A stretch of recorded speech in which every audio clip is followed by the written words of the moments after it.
So many of us love to travel, to explore, to learn, to relax and revive.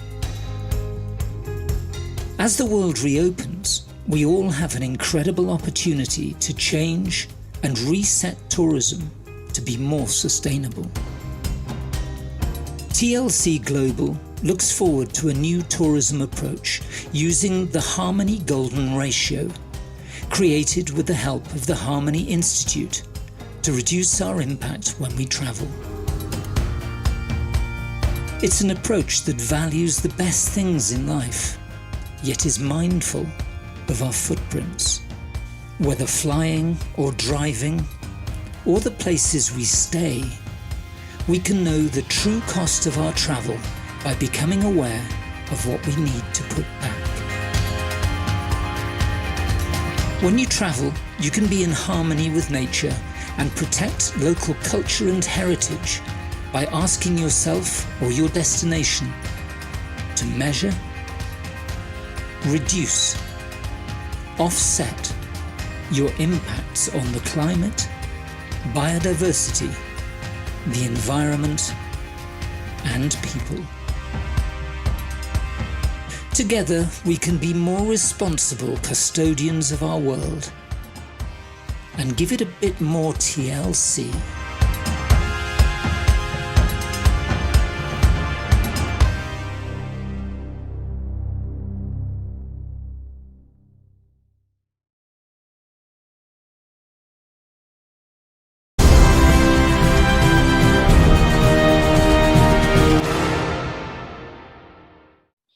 Hello and good afternoon. My name is Jürgen Steinmetz, joining you from Breaking News, from the Breaking News Show and eTurbo News here in beautiful Honolulu. It's a really bright, sunny day. It's about 82 degrees. It's a little bit on the warm side, and calm winds and really perfect beach weather today. How's everything in College Station, Texas?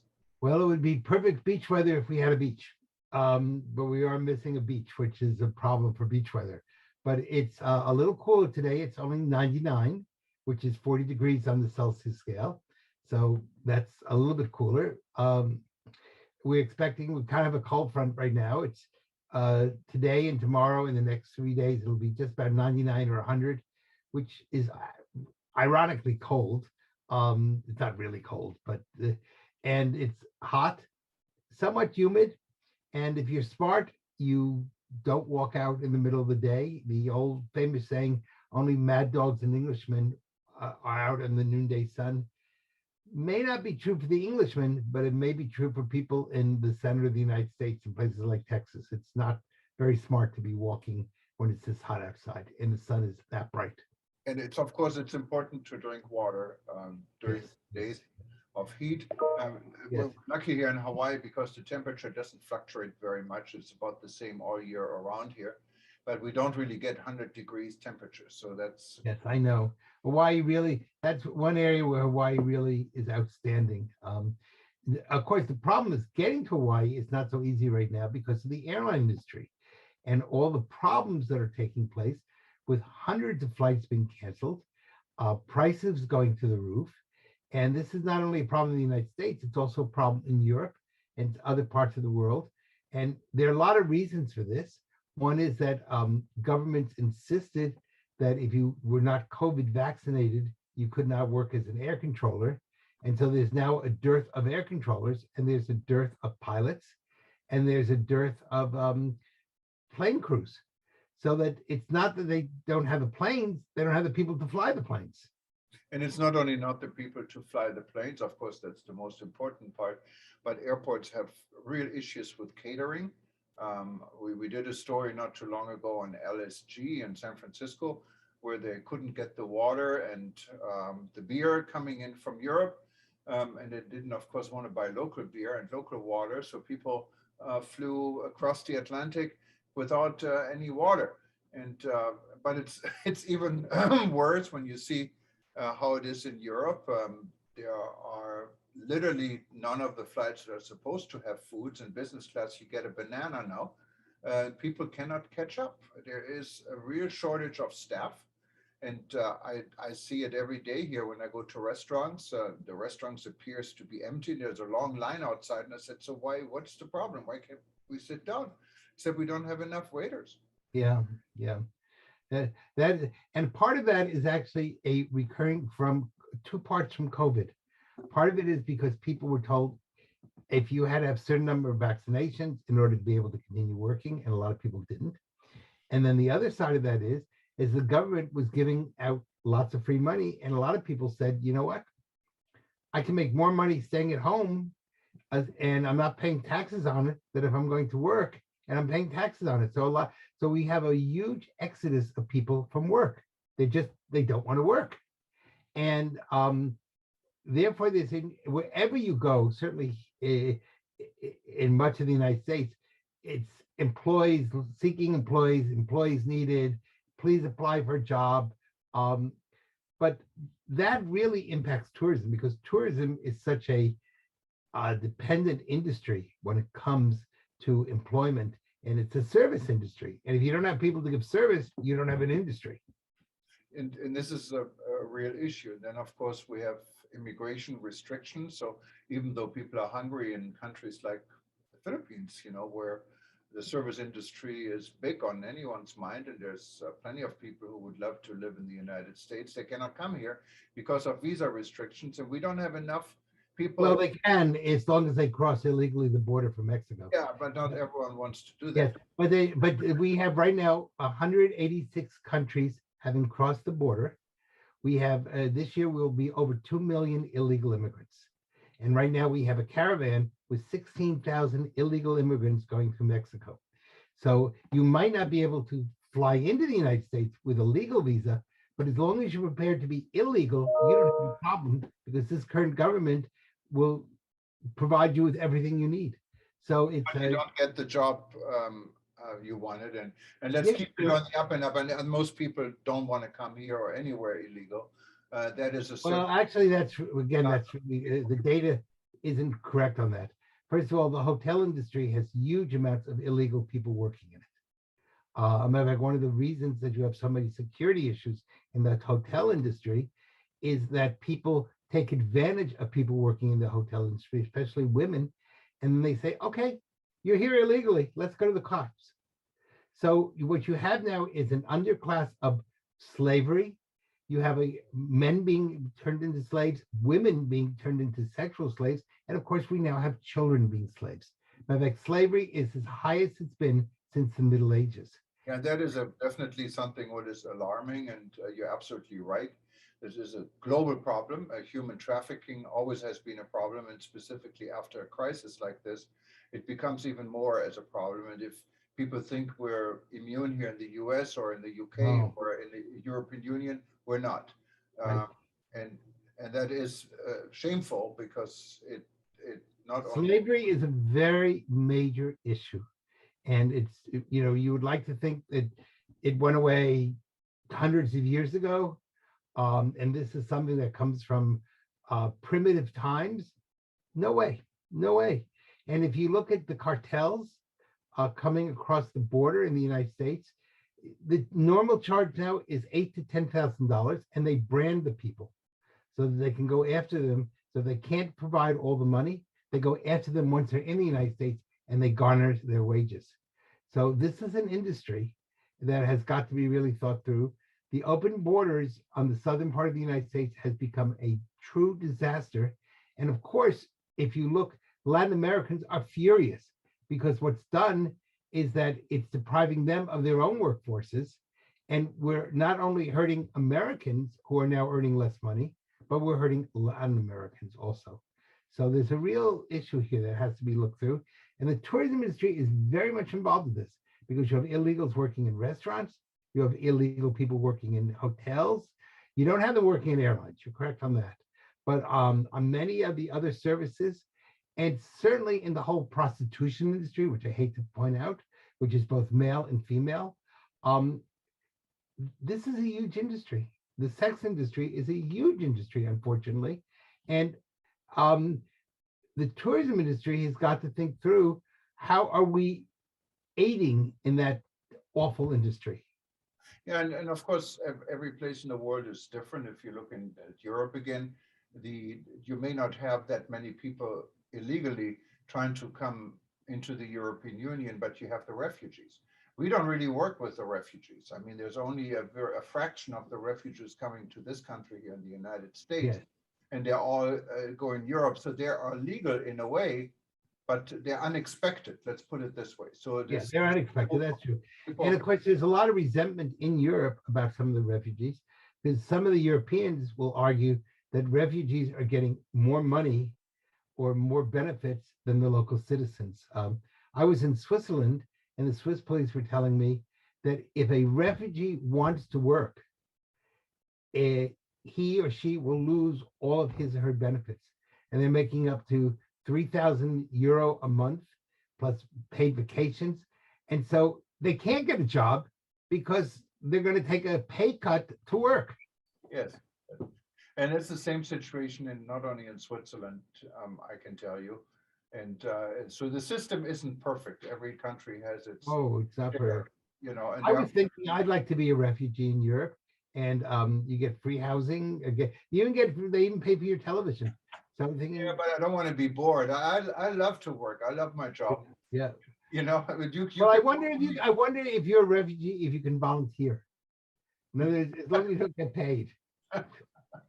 well, there's a lot more going on in this world, and of course that is a major issue. And you're right in the part of tourism, parts of so many flights getting canceled all across the world these days because of not enough people to work in this industry. But also becomes a safety concern, doesn't Yes, it? it is. Yes, it is a big safety concern. And in fact, I believe now a number of nations yesterday suggested that airlines, rather than postponing or delaying flights, just cancel the entire flight. In other words, just say, we're no longer going to fly from point A to point B. The flight's gone. And I know that's happened here in College Station. We had a flight, we had 4 flights a day originally between College Station and Houston. And then it became 2 flights a day. And now it's no flights a day. And not only did those people lose their jobs, but where before I could just go to the College Station airport, fly to Houston, and then go on to wherever I wanted to go, I now have to drive to Houston. And when you're coming back from Europe or someplace else, that's very tiring. Very often I have to spend the night in a motel because I don't want to fly. I don't want to drive the 100 miles after I've flown all night. So, And Peter, there are so many, there are exceptions. I'm always amazed when I look at Turkish Airlines, for example. Every day we're getting press releases, Turkish Airlines expanding. It now has by far the largest international network of any carrier. Believe it or not, they added a second airport in Montenegro. Montenegro is the size of probably College Station and a greater College Station, let's put it this way. It's very small. And Turkish Airlines flies nonstop from Istanbul every day into the capital city and into another city, what is like 50 miles away from there. And so there are airlines, they are expanding, they're finding the crew, but I guess that is a national. Well, and I think also probably your options in Turkey are much less. And so, and the Turkish government may not be quite as willing to allow you the freedom to not work that some of the Western governments do. So there may be some real social and political reasons. Turkey has some political issues, to say the least, and that may be a reason. It may also be Turkish Airlines is really one of the stars of Turkey, just like Qatar Airlines. Qatar as a country doesn't have much, but boy, do they have a great airline. It's the same with Emirates for Dubai. So they do it in Singapore Airlines for many years for Singapore and Asia. There are a lot of excellent airlines that do excellent business and expanding in business. So the situation we have in the United States and in Europe is different. Maybe we're struggling while others are expanding. I understand China has huge problems in getting enough pilots to fly uh, in China, so they have the same problem or even worse than what we have here. So every country is different, but it looks like really the 3 or 4 major carriers that are known for transit travel. So it's not like people going specifically to Turkey, Qatar or Doha or Dubai, or Abu Dhabi. These carriers, Turkish Airlines, Etihad, Emirates, and Qatar Airways, are doing excellent, and they're expanding every day. I think though they're the great exceptions to the rule. Um, and they may all be have government sponsorship. I don't know that, but I would not be shocked if they don't. Um, the American and European airlines and the Latin American airlines are all businesses. They have to show profit. I would guess that the 4 airlines you mentioned may not have to show quite the same profit because they may have government subsidies. Well, but Turkish Airlines, again, I'm not after Turkey, I'm just getting a lot of their press releases, claim they have a record profit. Even now after COVID, when everyone is still hurting, Turkish Airlines is doing fantastic. They had the highest profit ever made. I would want to see also what their tax structure is, and I'd want to see how much they're paying their employees. Yes, And of course. do they have a union? I mean, one of the problems in Europe and the United States is that most of these people are unionized, Right. and and of course the positive side of this is that they're getting a very much of a living wage and a decent wage. On the negative side, it costs the corporation a lot of money. I wonder, and I don't know that, but I wonder if Turkish Airlines employees have the same benefits that United or American or Delta or Lufthansa or British Air have, or do they have much less benefits? I know that I've been on Lufthansa, and their employees are very much regulated by union regulations. Yes. I had an eye problem a few years ago, and I couldn't lift above my head. And I asked the flight attendant if he would put it in the overhead for me. And this was a big, strong guy. I mean, he wasn't,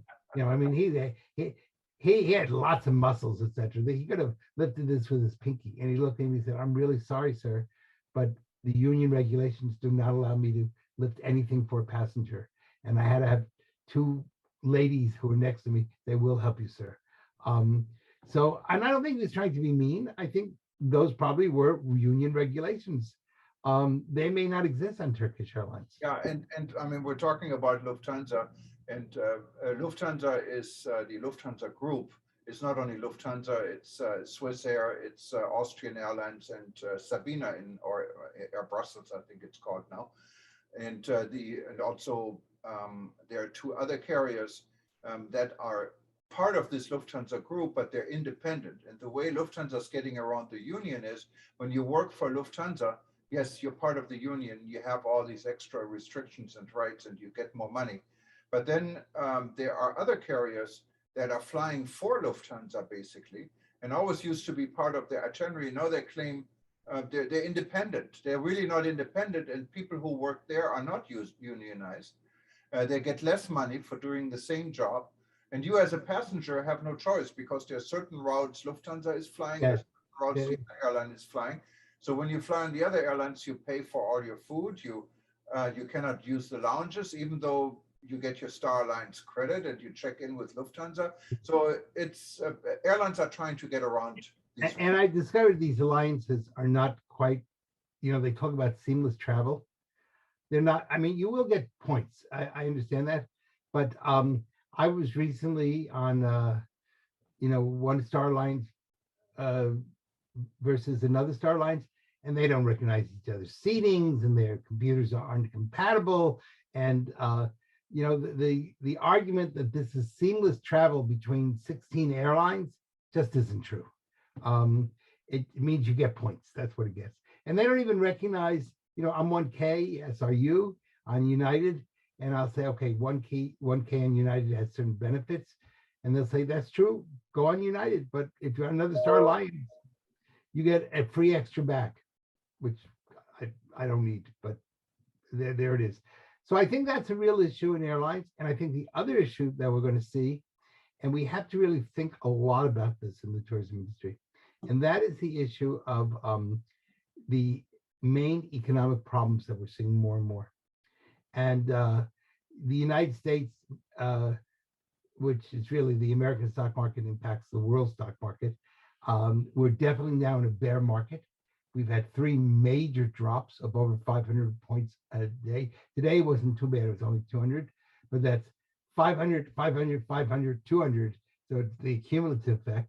I saw an article today in CNN and another article in the New York Times advising people to keep 5 years worth of cash so that they don't have to sell any of their stock, and saying if you can postpone travel, if you can postpone other non-necessity items with inflation, which is not running, the government says 8%, but it's really 18% if we're lucky. With high inflation, California is now up to $8 a gallon, and I don't know what it is in Hawaii, but it's probably, you guys will get up there too soon. And that means airline fuel is going to go up, diesel fuel is going to go up. You know what? People are going to need that money for basic essentials before they get on a plane. So that's going to be a big issue for the tourism industry. Yeah, and maybe the airline industry is hoping for this because right now they cannot handle the demand for passengers. So we see where this goes, and the world isn't all that peaceful and organized with the ongoing war in Ukraine. And so, yeah, which is not ending so quickly. And of course, now the big fear is this is the time when the grains should be leaving the Ukrainian ports, and they're not. And therefore, they're talking about major issues. And the Ukraine is kind of the breadbasket of Europe. And if Ukraine cannot export its wheat and other products, that's going to be a big issue when it comes to food. And then to add to that, the United States has made recently a very stupid decision to add more ethanol to gas. Not only does that ruin car engines, it does nothing to hurt, is to help the environment. And we're now burning our one food source. So when corn becomes more expensive, beef becomes more expensive, poultry becomes more expensive, lots of meats become more expensive. And that's, so the US government's decision to put more ethanol into gas is going to really impact the world's economy, and especially the poor are going to suffer terribly from it.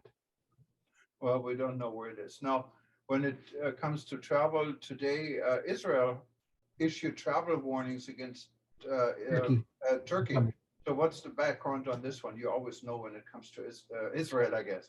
Well, the issue is that Iran has said that it might, Israel and Turkey are working together, which is good news. Iran has threatened to kidnap tourists, and Israel has said that there may be some real issues of safety for not only Israeli tourists, but other tourists in Turkey. And so we don't know what's going on in the real background between, we do know that Israel and Turkey are working together. The Turks claim that they've stopped 2 or 3 Iranian plots to try to kidnap tourists.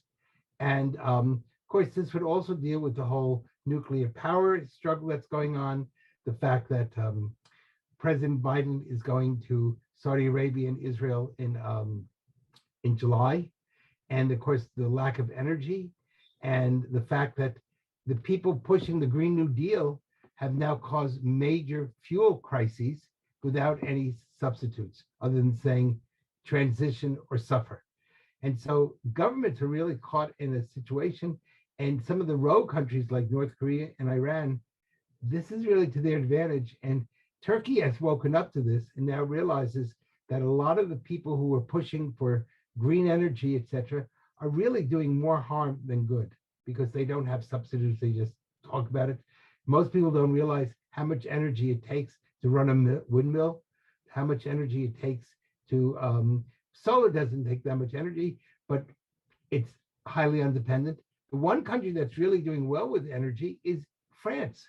And the reason France is doing well is because they use nuclear. You compare Germany to France, we're more or less sort of the same size, you know, within comparative levels. France is doing much better than Germany.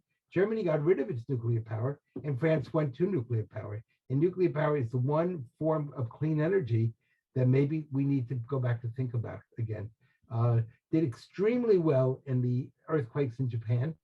Um, and that's something the tourism industry is also going to think through. If we don't have reliable energy, everything else is going to collapse. And of course, the situation is very fluent. It changes every day. And there are natural disasters coming in between, disturbing whatever trend we're in. And now there's a political disaster, what's a war, what was unexpected. And of course, all these plans that have been made are kind of becoming very fragile or even impossible. And that war is not going to end. It does not appear at this moment. Now, tomorrow we might be realize what a stupid statement we just made. But as of today, it looks like that war is going to go on not only to the end of this year, it may go on to the end of 2023. So it's going to be very unfortunate. And, Yes. and I agree with you. This is far from being over. And we have to watch it because it still has the potential of becoming a global threat. Yes, and even if it's not, I mean, just the fact that probably by the end of this year, Odessa may be destroyed. And Odessa was really one of the pearls of the Black Sea. And these are places you can never get back again once they're destroyed. I mean, you can build new buildings, but you've lost all the antiquity and the beauty and the art of 17th century or 16th century or 18th century buildings. And instead you get steel and glass monstrosities. So I think a good example of that is Rotterdam in Holland, which, you know, was basically leveled by the Germans in World War II. And it's been rebuilt, but it certainly has no charm. It's a highly functional city, but it's not a charming city. Yeah, and Odessa, of course, our thoughts go out with Ivan Liptuka, Yes. who has been a contributor for our publication, who is involved in the World Tourism Network and is the co-founder of our Scream campaign. He is, for those that know him, is in Odessa. Him and his son are defending Odessa, and his wife is cooking for hundreds of soldiers every day. So these people are amazing how they Yes. stay in and they don't leave, and they're firm and they believe in But defending. so many have been now dead. So Yes. many have been killed. So many, you know, we see the stories of resistance, and we have to have great pride in those people. But, you know, we're not looking at the number of wounded, the number of dead, and the terrible price that's being paid, one by Ukraine, two maybe by Russia, and because so many of their soldiers have died, and three by humanity, because in a sense, when you have a war like this, it makes us all a little bit less human. Yeah, and it's not, and unfortunately, it's so easy to say it's the Ukrainian, it's the Russians. I can tell you, I have friends on both sides of the camp, and I love both of my friends from wherever they are. And it's not the people. And I know that Russians and Ukrainians are still friends. They're still talking. Obviously, not the soldiers that are coming in and destroying their thing, but there is so much connection between these two countries. It's such a shame that this is happening. And we just wish them the best, and we hope the situation can be. Of course, a lot of the fighting is now where you don't see the people. You just shoot a missile from far away, or you drop all sorts of bombs, and you have no relationship to the people you're killing. So it's a very tragic situation. The world is in a very rough position. Hopefully there will not be a war in Asia, but we don't know if China is not going to take advantage of this chaos and invade Taiwan, which would add a whole new wrinkle. Yeah, let's not even speculate on this one. We just hope this world, because peace and tourism goes together, as we always believe, and it's an important factor for tourism to function is peace. Yes. And tourism can Think help about peace. because when You might want to end over the weekend. I'm going to be in Cancun, in Mexico, working with the government of Cancun and with many of their entrepreneurs. And Cancun is really looking for a rebirth. And one of the things they understand is they will not have good tourism if they don't have good tourism security. So I'm going to be working with Cancun in developing a new center to take care of tourists, a center of good training for the Cancun police, so that they have some idea about tourism security and making sure that when visitors come to Cancun, the only thing they have to worry about is maybe getting a sunburn. And that's on the tourist. But I'm really very proud that Cancun is now looking at ways to assure that when people come there, they're going to be safe. And that's part of the whole rebirth of Mexican tourism. Yeah, and to be honest, I mean, there is really no choice because Cancun is a great destination. I've been there. I've attended the WTTC conference last year, and it's living and it's breathing tourism. And without security, this industry will be dead, and people are Yes. going to be out of jobs. Businesses are going to close, so they really don't have a choice. So it's I'm glad. We see an example of that in Mexico, in Acapulco, where Acapulco has basically done nothing for their security, or very little. And other than people from Mexico City who spend long weekends in Acapulco, the city's tourism has died and the economy has collapsed, and you have tremendous poverty. So I think Cancun has learned that important lesson, and is not going to allow the Acapulco factor to impact them in Cancun. And good for Cancun. Well, Peter, I think we covered the world. Yes, we did. So, and I hope this week the stock market will recover. I know you got a lot invested there. Well, we all do. And you know, in the tourism industry is very dependent on the stock market. And it's dependent, and the last thing the world needs is for the United States to go into a recession, because that will hurt everybody. And as you probably know, the other part that's going to be interesting is the Federal Reserve, which is the Bank of the United States, is meeting tomorrow, and they're talking about a 0.75 increase in interest rates. And that means that housing is going to become more expensive. Everything will become more expensive in the United States starting tomorrow. And that's going to fuel inflation. And inflation is a killer for tourism. Right. Well, the news really hasn't been that great. No. The last few years. I mean, the encouraging part is that tourism is coming back, besides everything, and just we have to just see how resilient tourism can be. And I know a lot of people have been working for resilience, and let's see how successful this is. But Peter, nice having you on this show again. It's your and my show. And So nice having you on the show again also. Yes. And take care and stay cool. Yeah, and anyone who wanted to be part of the show and see if we can include you with an interview, we now have a website where you can apply for this. Just go to breakingnewseditor.com/invitation. breakingnewseditor.com/invitation. When you fill this out, keep in mind it's not an automatic guarantee. We're just going to look through this and make sure that your contribution is in line of what we're doing, and also would be interesting for our listeners. But you can easily do this and give us more details what you wanted to say and how you want to be part of our show. Anyone who wanted to look at events in the past, just go to breakingnewsshow.com or to our YouTube channel. And thank you again, Peter, and have a good evening. All right, take care. As they say in Hawaii, mahalo. Mahalo and aloha. Bye-bye. We know how businesses grapple to find a genuine environmental solution that talks to both stakeholders and customers alike. Travel has developed a financial model. It places a monetary value on what it takes for a business to pivot from a negative to positive impact on people, planet, and prosperity. An internationally verified model, we measure, analyse, and provide a roadmap for business change. We then communicate these initiatives and positive change to your stakeholders and customers. Organisations that deploy greater ESG initiatives and communicate it gain more customers and more profit. 21% to be exact. Music to your stakeholders' ears. Measure, mitigate, communicate, profit. Trafwell.